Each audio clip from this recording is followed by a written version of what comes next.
Serial जनक की कहानी अब अपने सबसे इमोशनल और दिल को छू लेने वाले मोड़ पर पहुंच चुकी है, जहां एक तरफ अप्पू भी जिंदगी की आखिरी सांसें गिन रही है, वहीं दूसरी तरफ झनक अपने जीवन के सबसे बड़े सच के साथ अकेले संघर्ष कर रही है। लेकिन इन सब के बीच एक और रिश्ता, एक और इंसान जो हर बार झनक के साथ खड़ा रहा है, वो है परासर। कहानी की शुरुआत होती है उस क्षण से जब अनिरुद्ध को यह पता चलता है कि अप्पू दी की आखिरी ख्वाहिश झनक से मिलने की है। यह सुनते ही अनिरुद्ध अंदर से टूट जाता है। उसे एहसास होता है कि अगर उसने अप्पू दी की यह आखिरी ख्वाहिश पूरी नहीं की तो वह कभी अपने आप को माफ नहीं कर पाएगा। इसी सोच के साथ अनिरुद्ध एक बार फिर गांव लौटने का फैसला करता है, लेकिन उसे नहीं पता कि इस बार गांव में जो सच उसका इंतजार कर रहा है वह उसकी जिंदगी हमेशा के लिए बदल देगा। वहीं दूसरी ओर जनक को भी एक बहुत बड़ा सच पता चल चुका है, वह अनिरुद्ध के बच्चे की मां बनने वाली है। यह बात जानकर उसके दिल में हलचल मच जाती है, लेकिन वह इसे किसी से भी साझा नहीं कर पाती। इसी बीच कहानी में एक और बड़ा मोड़ आता है। परासर को जब यह पता चलता है कि झनक गर्भवती है तो वह अंदर से टूट जाता है। वह झनक से कहता है, जो हुआ वह गलत था, लेकिन अगर तुम इस बच्चे को पालने का फैसला करती हो तो समाज की बातों को झेलने के लिए तुम्हें मजबूत बनना होगा। इस बच्चे के लिए सब कुछ करूंगी, ये मेरा फैसला है और मैं इसे बदलूंगी नहीं। परासर जो हर बार झनक के साथ खड़ा रहा है, इस बार भी उसकी ढाल बनकर खड़ा होता है। वह गांव वालों के सामने सच्चाई रखता है, ये बच्चा मेरा नहीं है।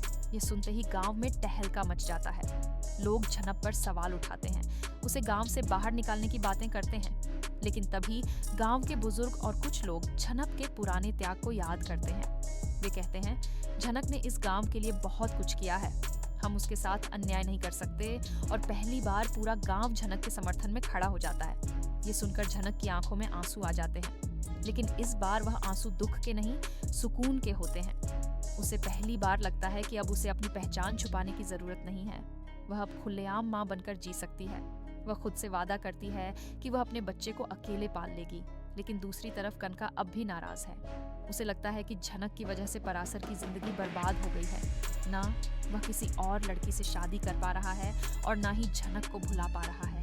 तभी कनका एक बड़ा फैसला लेती है, वह झक को उसके असली प्रेमी के पास वापस भेजेगी। एक दिन कनका चुपचाप झनक का फोन उठाकर अनिरुद्ध को कॉल लगाती है और कहती है, झनक तुम्हारे बच्चे की माँ बनने वाली है और परासर और झनक की कभी शादी नहीं हुई थी। झनक आज भी सिर्फ तुम्हारी है। अनिरुद्ध के हाथ से फोन गिर जाता है, उसका चेहरा सफेद पड़ जाता है, आंखों में हैरानी और दिल में तूफान उमड़ रहा होता है। उसके कानों में सिर्फ एक ही बात गूंज रही होती है, झनक तुम्हारे बच्चे की माँ बनने वाली है। कुछ देर तक वो अपनी जगह से हिल भी नहीं पाता, मानो वक्त वहीं थम गया हो। पर अगले ही पल उसे झनक की हालत का अंदाजा होता है। वो बिल्कुल अकेली है, ना किसी का सहारा, ना कोई मदद। और अब वह सिर्फ झनक नहीं, उसके बच्चे की माँ भी है।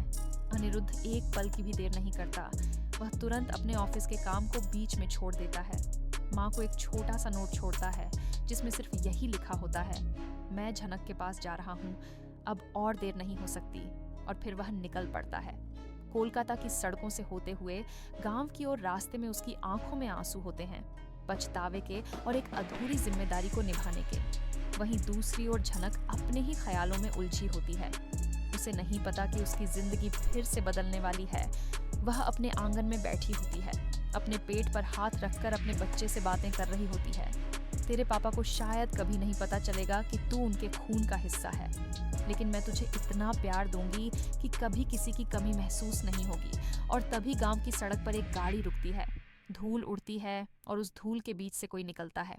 अनिरुद्ध झनक उस आवाज की तरफ देखती है और जैसे ही उसकी नजर अनिरुद्ध पर पड़ती है, उसका पूरा शरीर कांप उठता है, उसकी आंखें फटी की फटी रह जाती हैं। अनिरुद्ध कुछ नहीं कहता, बस धीरे धीरे झनक की ओर बढ़ता है। दोनों के बीच चुप्पी छा जाती है, पर आंखें सब कह रही होती हैं। फिर अनिरुद्ध धीरे से कहता है, झनक क्या यह सच है? क्या तू मेरे बच्चे की माँ बनने वाली है?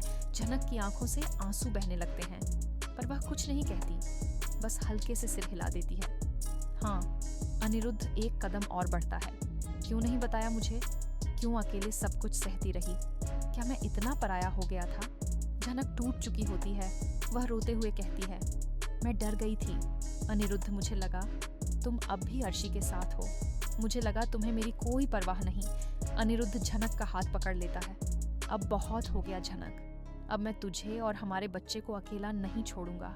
मैं तुझे वह हर खुशी दूंगा जिसकी तू हकदार है। चल मेरे साथ चल, वापस कोलकाता हमारे घर हमारे बच्चे के साथ। यह सुनते ही झनक के अंदर सब कुछ जैसे एक झंझ बात में बदल जाता है। उसे यकीन नहीं होता कि अनिरुद्ध फिर से उसके पास आ गया है, वह भी इस हालात में जब उसे सबसे ज्यादा जरूरत थी।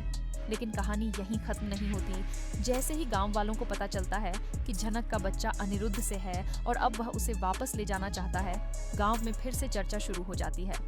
कुछ लोग कहते हैं अब जब बाप मानने को तैयार है तो झनक को गांव में क्यों रहना, पर कुछ पुराने लोग कहते हैं जिस झनक ने हमारे गांव की इज्जत बचाई, क्या हम उसे यूं ही जाने देंगे। गांव में पंचायत बैठती है। झनक से पूछा जाता है, क्या तू अनिरु